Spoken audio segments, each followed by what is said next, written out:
Welcome to Suman TV. నేను మీ నాగరాజ్ బైర్శెట్టిని. పచ్చదనం ఎప్పుడైతే హరించిపోతుందో వాతావరణంలో ఈ కాలుష్య కోరలు అనేటివి మొత్తం కూడా పెరిగిపోతున్నాయి. తద్వారా మొత్తం మానవుడిలో ఏదైతే ముఖ్యమైన భాగం ఉందో ఆ ఊపిరితిత్తులు ఇన్ఫెక్షన్ అయ్యి చాలా ఇబ్బందికర పరిస్థితులు తలెత్తున్నాయి. ఈ నేపథ్యంలో అంటే 2019లో ప్రపంచాన్ని చుట్టేసిన కోవిడ్ కారణంగా ఊపిరితిత్తులు బాగా డ్యామేజ్ అయ్యి కోవిడ్ పేషెంట్ ఉన్నారు, వాళ్ళందరూ కూడా ఊపిరితిత్తులు డ్యామేజ్ అయి ఉంటున్నారు అనమాట. అసలు ఎందుకు ఈ ఊపిరితిత్తులను జాగ్రత్తగా చూసుకోవాలి? ఇటీవల కొత్తగా గుండె మార్పిడి తరహాలోనే ఊపిరితిత్తుల మార్పిడి కూడా వచ్చిందనమాట.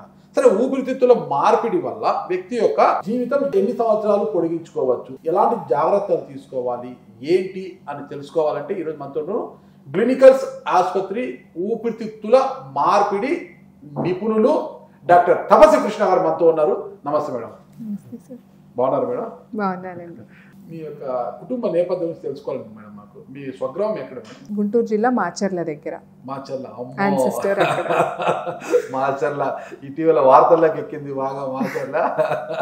ఇక్కడ మాచర్ల నుంచి ఇక్కడికి వచ్చారు. మీ స్టడీస్ అంతా ఎక్కడ జరిగింది? Studies first Manipal Mangalore Kasturba medical college లో under graduation, post graduation Narayana medical college Nellore. Okay, Narayana sir. Okay. తర్వాత క్రిటికల్ కేర్ మెడిసిన్ ఇక్కడ హైదరాబాద్ లోనే. క్రిటికల్ కేర్ మెడిసిన్ పీజీ తర్వాత మళ్ళా critical care lung transplantation training అది గ్లెనిగల్స్ చెన్నైలో జరిగింది అనమాట. చెన్నైలో మేడం. ఓకే. మొత్తం ఎంత ఎక్స్పీరియన్స్ ఉంది మేడం మీకు ఇప్పుడు? 2010 పాస్ అవుట్ అండి. 14 ఇయర్స్ ఎక్స్పీరియన్స్. మానవుడి అవయాలు ముఖ్యమైన భాగం ఊపిరితిత్తులు మేడం. మన శ్వాస మొత్తం కూడా దాని మీద గాలి పీల్చుకోవడం, గాలి వదలడం అంతా దాని మీద ఆధారపడి ఉంటుంది మేడం. అలాంటి ఊపిరితిత్తుల్ని మనం ఎలా భద్రపరచుకోవాలి మేడం? ఊపిరితిత్తులు భద్రంగా చూసుకోవటం అనేది మన పేరెంట్స్ దగ్గర నుంచి స్టార్ట్ అవుతుందండి. ఇప్పుడు పేరెంటల్ స్మోకింగ్, పిల్లలు ఉంటారు, పిల్లలు ఇన్ఫ్లుయెన్స్ కావద్దంటే ఫస్ట్ పేరెంటల్ స్మోకింగ్ ఆపేసేయాలి. ఆ తర్వాత స్కూల్కి వెళ్తారు, టీనేజర్స్, కాలేజ్, ఈ టైంలో పిల్లలు స్మోకింగ్కి, డ్రగ్స్కి అలవాటు పడకుండా ఫస్ట్ జాగ్రత్తగా చూసుకోవాలి. ఈ మధ్య కాలంలో షీషా, హుక్కా అనేది చాలా ఎక్కువగా వాడుతున్నారు పిల్లలు. దాని నుంచి వచ్చే నిమోనియాస్ చాలా ఎక్కువగా చూస్తున్నాం అనమాట. 15-16 ఇయర్ ఓల్డ్ పిల్లల్లో 20 to 30 కూడా హుక్కా యూస్ చాలా ఎక్కువగా ఉంది.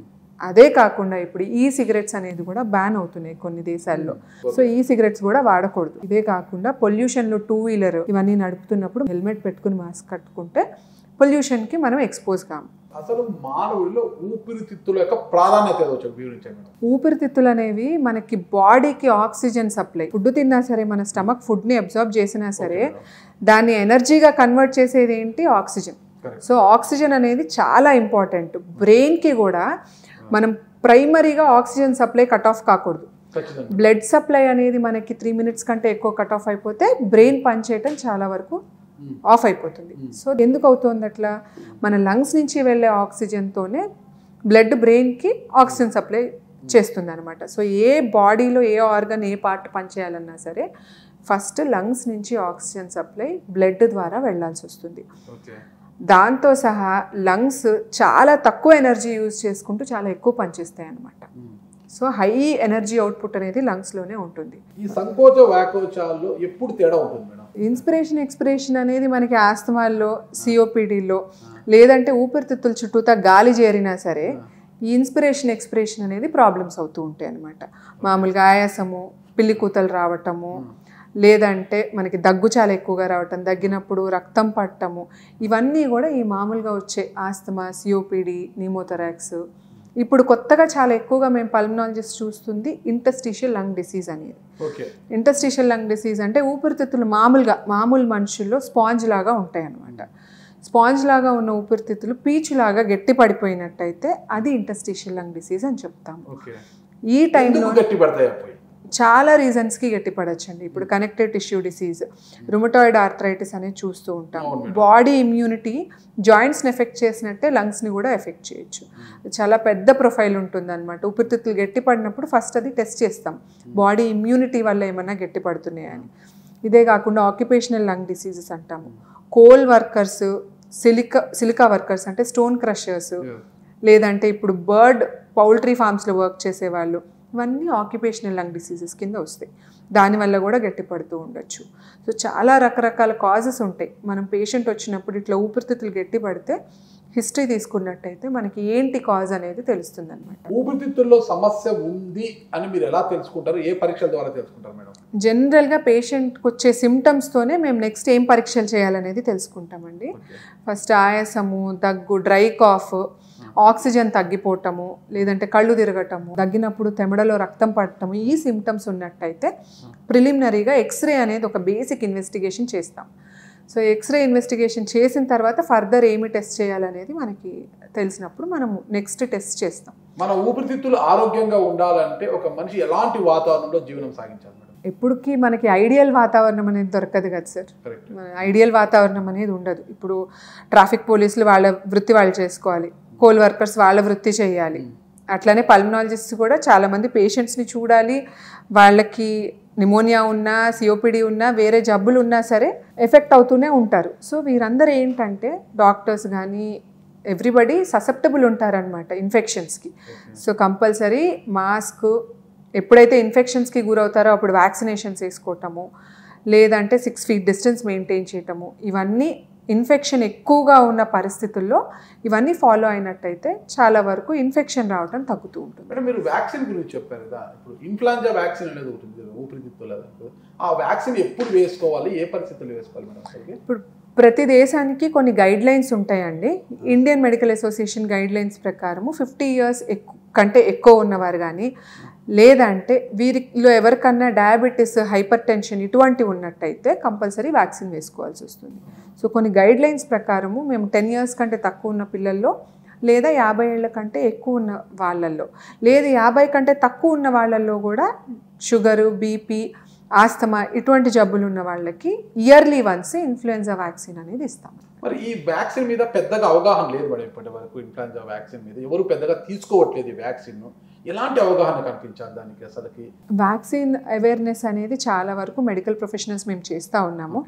ఎస్పెషలీ పల్మనాలజిస్ట్ ఆఫీస్కి వచ్చారు అంటే, జబ్బులు ఉన్న ఊపిరితిత్తులు ఉన్నాయంటే పేషెంట్ కంపల్సరీ వ్యాక్సిన్ అనేది అడ్వైస్ చేస్తామన్నమాట. చెట్ల నుంచి కావచ్చు, మొక్కల నుంచి కావచ్చు, ఈ పుప్పిడి రాలడం వల్ల, దాని స్మెల్ అది మనం పీల్చేయడం వల్ల, దీనివల్ల ఈ పోలాన్ అలర్జీ అనేది ఒకటి వస్తుంది మేడం.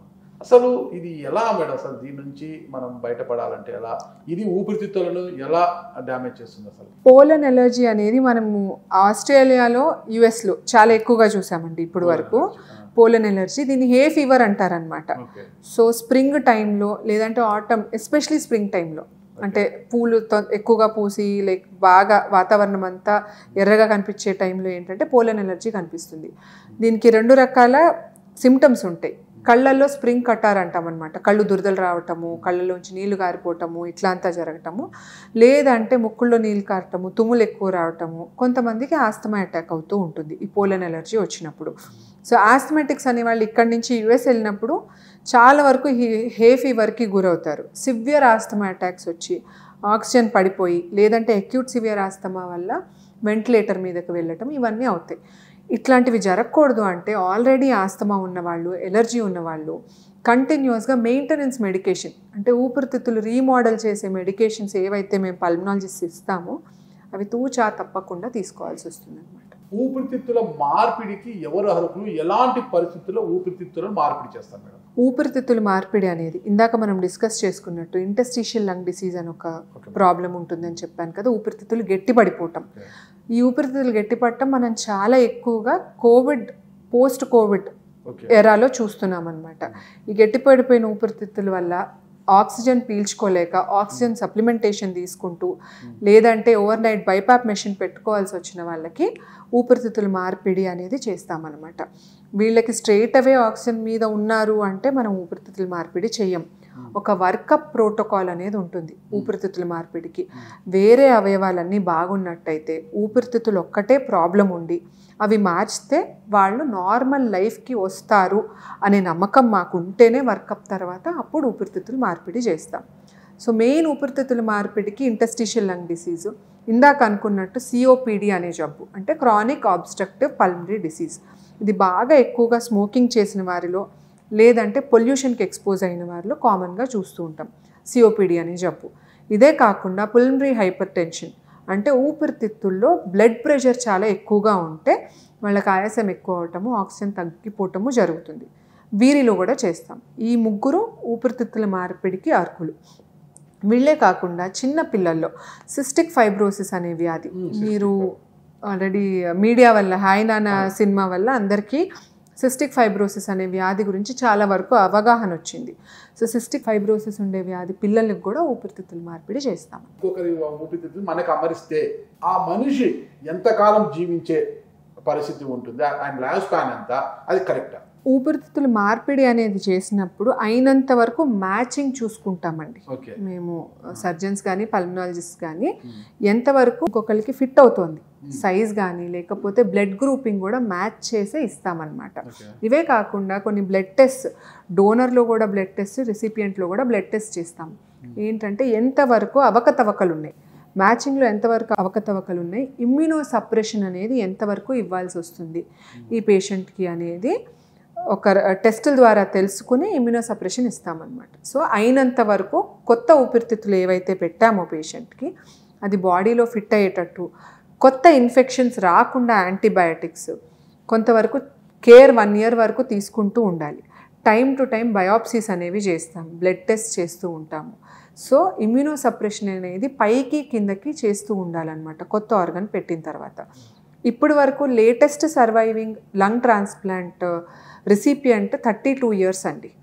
సో అది longest living lung transplant recipient. ఒక వ్యక్తి లంగ్స్ మార్చుకున్న తర్వాత ఊపిరితిత్తుల మార్పు 32 సంవత్సరాలు బతికి ఉన్నారు, ఇప్పటికి కూడా బతికి ఉన్నారు. సో ఇప్పుడు కొన్ని సర్జరీస్ సక్సెస్ అవుతూ ఉంటాయి, కొన్ని సర్జరీస్ సక్సెస్ కాకుండా ఉంటాయి. లంగ్ ట్రాన్స్ప్లాంట్లోనే కాకుండా ఏమైనా సరే లివర్ అయినా కిడ్నీ అయినా అంతే. సో ఆర్గన్ స్పెసిఫిక్ ఉండదు, పేషెంట్ స్పెసిఫిక్ ఉంటుంది అనమాట. పేషెంట్ ఎంతవరకు ఇన్ఫెక్షన్ రాకుండా ఉన్నారు, జాగ్రత్తగా ఉన్నారు, క్రౌడ్స్లో వెళ్ళినప్పుడు మాస్క్ వేసుకున్నారా వేసుకోలేదా, టైం టు టైం మందులు తీసుకున్నారా. చాలా వరకు పేషెంట్స్కి ప్రాబ్లం వచ్చేది ఎప్పుడంటే టైం టు టైం వెళ్ళి టెస్టులు చేసుకోకుండా, మందులు తీసుకోకుండా, డాక్టర్ని సంప్రదించకుండా ఉంటే అప్పుడు ప్రాబ్లమ్స్. లీగల్స్ ఆసుపత్రిలో ఉంటున్నారు మీరు, అంటే డాక్టర్ తపస్వి కృష్ణ గారు ఇప్పటివరకు ఎన్ని ఊపిరితిత్తుల మార్పిడి చేశారు, సక్సెస్ రేట్ ఎంత? సో ఇక్కడ గ్లెనీగల్స్ హాస్పిటల్లో over the past 8 years almost 400 transplants జరుగున్నాయండి. 400 ట్రాన్స్ప్లాంట్స్ ఈ టీమ్, గ్లెనీగల్స్ హాస్పిటల్ టీమ్ మొత్తం కలిపి 400 ట్రాన్స్ప్లాంట్స్ చేశారు. ఎంతమంది టీం మేడం మీరు? ఇప్పుడు ఉన్నది అంటే మేము ఆల్ ఓవర్ చెన్నై, హైదరాబాద్, బెంగళూరు అందరం కలిసి టీమ్ ఆఫ్ 25 డాక్టర్స్, అంటే సర్జన్స్, పల్మనాలజిస్ట్ ఉన్నామన్నమాట. మాతో పాటు ఎనస్థీసియాలజిస్ట్ కూడా ఉంటారు, అంటే క్రిటికల్ కేర్ స్పెషలిస్ట్. ఎవరైతే పోస్ట్ ఆపరేటివ్ పీరియడ్లో పేషెంట్ని చూసుకుంటారో వాళ్ళు city anaesthetist, critical care specialist అని చెప్తామన్నమాట. తపస్వి కృష్ణ గారి ద్వారా ఎంతమంది ఊపిరి పోసుకున్నారు, అంటే ఎంత సక్సెస్ రేట్ ఉంది? సక్సెస్ రేట్ చెప్పాలంటే ఇప్పుడు ఉన్న టీంతో success rate is very good అండి. రీసెంట్గా మాకు ఒక పాయిజనింగ్ కేసు, 1 patient విషయంలో చెప్తున్నాను. పారాక్విట్ పాయిజనింగ్ అనేది వినే ఉంటారు మీరు. సో పారాక్విట్ పాయిజనింగ్కి ఎవరు చేయలేదండి. ఏషియాలోనే ఫస్ట్ కేసు చేశారు 27-year-old లేడీకి 3 months బ్యాక్. పాయిజనింగ్తో ఎక్మో మీదకి వెళ్ళిపోయి హాస్పిటల్కి వచ్చారనమాట. ఊపిరితిత్తుల మార్పిడి అయిపోయి ఇప్పుడు కూడా హ్యాపీగా ఓపీడీకి వచ్చి చూపించుకుని వెళ్తున్నారు. అంటే మీరు ఎంత క్రిటికల్గా ఉంటే ఎంత బాగా బ్యాక్ వస్తున్నారు అనేది చూస్తే మీకు రెగ్యులర్ కేసెస్ది సక్సెస్ రేట్ అర్థమైపోతుంది. తపస్వి కృష్ణ గారి ద్వారా ఎంత సక్సెస్ రేట్ ఉంది ఇక్కడ క్లినికల్స్ అనేది మీకు హైదరాబాద్లో? వెరీ గుడ్ అండి, 90%. 90% అంటే గుడ్ మేడం, చాలా గుడ్ మేడం. ఇప్పుడు ఓకే, మీరు ఊపిరితిత్తుల మార్పిడి అనేది పోస్ట్ కోవిడ్ వల్ల కూడా చాలా మందికి ఈ లంగ్స్ చాలా డ్యామేజ్ అయ్యాయి మేడం. కొంతమంది 30%, 10%, 40%, 50% లంగ్స్ డ్యామేజ్ అయిన వాళ్ళ పరిస్థితి ఏంటి మేడం అసలుకి? Most of the times transplant will be the answer. ఇప్పుడు గట్టిపడిన ఊపిరితిత్తుల్లో సో ట్రాన్స్ప్లాంట్ అయ్యే వరకు జాగ్రత్తగా మందులు తీసుకుంటూ ఊపిరితిత్తులు గట్టి పడకుండా కొన్ని టాబ్లెట్స్ ఇస్తామన్నమాట, ఇంకా ఫర్దర్ గట్టి పడకుండా. సో అవి కంటిన్యూస్గా తీసుకుంటూ ఉండాలి. ఇదే కాకుండా మన దగ్గర ఓన్లీ గ్లెనీగల్స్ హాస్పిటల్లో స్టెమ్ సెల్ థెరపీ అనేది చేస్తూ ఉన్నాం. Regenerative medicine అంటామన్నమాట. సో అందరూ ట్రాన్స్ప్లాంట్కి అర్హులు గారు కొన్నిసార్లు వేరే ఆర్గన్స్ ప్రాబ్లం ఉండొచ్చు. సో అప్పుడు ఏంటంటే వాళ్ళ ఓన్ బోన్ మ్యారో తీసుకుని వాళ్ళకి స్టెమ్ సెల్ థెరపీ అనేది చేస్తున్నాం మన హాస్పిటల్లో. సో అది ఒక కొత్త ఆప్షన్ ఉంటుందన్నమాట పేషెంట్కి. మందులు, ట్రాన్స్ప్లాంట్ మధ్యలో ఇట్లా ఇంకా ఎక్కువగా లంగ్ వర్సన్ అవుతూ ఉంటే స్టెమ్ సెల్ థెరపీ అనేది కూడా ఒకటి ట్రై చేయొచ్చు. లారీ, బస్ అని పక్కన డస్ట్ వస్తుంటుంది, దానికన్నా వాళ్ళకి డస్ట్ అలర్జీ రాదు. కానీ ఇంట్లో చిన్నపాటి చాలా సూక్ష్మంగా ఉండే ఒక డస్ట్ పార్టికల్స్ ఇలా లేస్తుంటాయి. పొద్దున చూసాను నేను సూర్యకిరణాలు పడినప్పుడు మనకు బాగా కనిపిస్తాను. వాటితోనే డస్ట్ అలర్జీ వస్తుంటుంది మేడం. అసలుకి ఒక మనిషి ఇంట్లో ఉన్నప్పుడు ఎలాంటి ప్రికాషన్స్ తీసుకోవాలంటారు మేడం? ఇంట్లో మనిషి ప్రికాషన్ తీసుకోలేరండి, ఎందుకంటే బ్రీదింగ్ అనేది నార్మల్ రొటీన్ యాక్టివిటీ. వాళ్ళ ఇల్లు నీట్గా పెట్టుకోవటం అనేది వాళ్ళ బాధ్యత. ఇల్లు నీట్గా పెట్టుకోవాలి. So dust might proof bed covers, pillow covers అనేవి దొరుకుతాయి. ఇప్పుడు మీకు డస్ట్ వల్ల కాదు, దాంట్లో ఉండే డస్ట్ మైట్స్ వల్ల ప్రాబ్లం వస్తుంది. So dust might proof pillow covers, bed covers, paints, ఇంకా కెరోసిన్, ఇవన్నీ వాసనలు చాలా తక్కువగా అయ్యేటట్టు స్మెల్ ప్రూఫ్ పెయింట్స్ ఇవి వాడుకోవాలి. కాక్రోచ్ వల్ల లేకపోతే ఫంగస్ వల్ల కూడా వస్తూ ఉంటుంది అనమాట ఎలర్జీ, లంగ్ ప్రాబ్లం. సో అవన్నీ కూడా అవాయిడ్. ఇండోర్ ఎయిర్ పొల్యూషన్ అని అంటాం. ఇండోర్ ఎయిర్ పొల్యూషన్ అవాయిడ్ చేసినట్టయితే చాలా వరకు లంగ్స్ హ్యాపీగా ఉంటాయి. మార్పిడి చేయాల్సి ఉన్నా కూడా అందుబాటులో అతనికి మ్యాచింగ్ దొరకలేదు, బ్లడ్ మ్యాచింగ్ కావచ్చు, అవన్నీ కూడా ఆర్గాన్ మ్యాచింగ్ దొరకలేదు, ఇక ఖచ్చితంగా చేసి తీరాలి అన్నప్పుడు దొరకనప్పుడు ఎలా ఇతన్ని ఎంతవరకు మనం బతికించవచ్చు? ఎంత వెయిటింగ్ ఉంటుంది అతనికి? వెయిటింగ్ అనేది చెప్పలేమండి. ఇప్పుడు కొంతమంది ట్రాన్స్ప్లాంట్ కోసం 2022 నుంచి వెయిట్ చేస్తున్నారు. మ్యాచింగ్ ఆర్గన్ దొరకకపోతే ఇబ్బంది కాబట్టి పేషెంట్స్కి ఎవరికైతే ఈ ILD, COPD ఉన్నవాళ్ళు, వ్యాధి ఉన్నవాళ్ళు ట్రాన్స్ప్లాంట్ అనేది అనుకున్నట్టయితే ఎంత తొందరగా లిస్టులోకి ఎంటర్ అయిపోయి ఎంత తొందరగా లిస్టింగ్ చేసుకున్నట్టయితే అంత బెటర్ ఉంటుంది. సో వెయిటింగ్ అనేది ఎవ్వరూ చెప్పలేరు. కొంతమంది, ఇప్పుడు మీ కిందాక పారాక్వెట్ పాయిజనింగ్ పేషెంట్ గురించి చెప్పాను, ఆవిడకి 5 రోజుల్లోనే లంగ్స్ దొరికింది. కొంతమంది 2 years వెయిట్ చేస్తున్నారు, వాళ్ళకి దొరకట్లేదు. డాక్టర్ ఎప్పుడైతే సజెస్ట్ చేస్తారో ఇప్పుడు మీకు సూటబుల్ ఆర్గన్ ఉంది చేయించుకోండి అన్నప్పుడు రెడీగా ఉండాలి పేషెంట్ రెడీనెస్తో సంబంధం ఉంటుంది. వెయిట్ లిస్ట్ మీదకి వెళ్ళిన తర్వాత దేవుడికే తెలుస్తుంది ఎప్పుడు ఆర్గన్ దొరుకుతుంది అనేది. ఎందుకంటే మనం పెట్టేది బ్రెయిన్ డెడ్ డోనర్స్ నుంచి. So brain dead donor family donation చేయాలి.